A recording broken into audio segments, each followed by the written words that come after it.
L'objectif de la prime d'installation, c'est permettre à des personnes qui trouvent un logement après une situation de sans-abrisme ou qui sortent d'institutions, prisons, maisons d'accueil, de pouvoir effectivement pourvoir à l'aménagement et à l'équipement du premier logement. Donc c'est de l'achat de mobilier, mais ça pourrait aussi être par exemple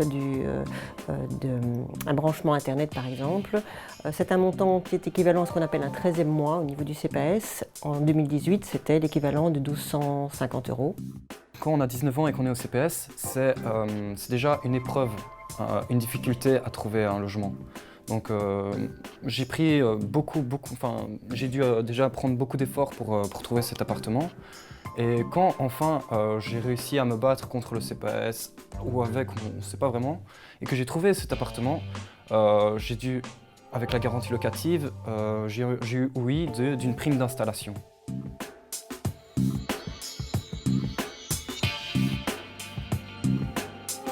D'une part, avoir un revenu d'intégration sociale ou un autre revenu de remplacement.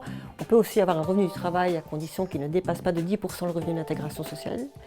Il faut avoir un logement en location ou mis à disposition, y avoir sa résidence principale. Il faut être d'une situation de sans-abrisme, sortir d'une institution ou une personne qui sort de prison également, maison d'accueil. Et enfin, il ne faut pas encore avoir eu la prime d'installation puisqu'on ne peut l'avoir qu'une fois. J'étais à une association avec ma mère et donc j'ai eu oui de cette prime d'installation, d'où je rentrais dans les conditions. Mais quand j'ai demandé à avoir cette prime justement au CPS et que j'ai fourni ma demande, on m'a directement, encore une fois avec la garantie locative où j'ai dû me battre, etc. et les anciennes épreuves déjà, on m'a encore envoyé une négation pour cette prime et avec tous les efforts que j'avais déjà fait avant, je voulais juste ma tranquillité, j'ai renoncé quoi. Parfois, certains CPS, quand on fait de la demande de prime d'installation, demandent des conditions qui ne sont pas reprises dans les conditions initiales. Par exemple, avoir les preuves de facture d'achat de l'équipement que la personne aurait souhaité. Ça a été contesté notamment par l'inspection sociale du SPP Intégration Sociale.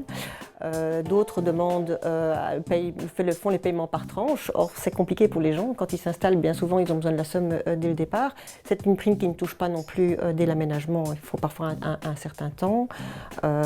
Voilà, d'autres personnes encore estiment que si le logement, par exemple, était déjà meublé, ça ne se justifie pas. Or que ce sont autant d'éléments qui peuvent être contestés et qui peuvent amener la personne à aller en recours.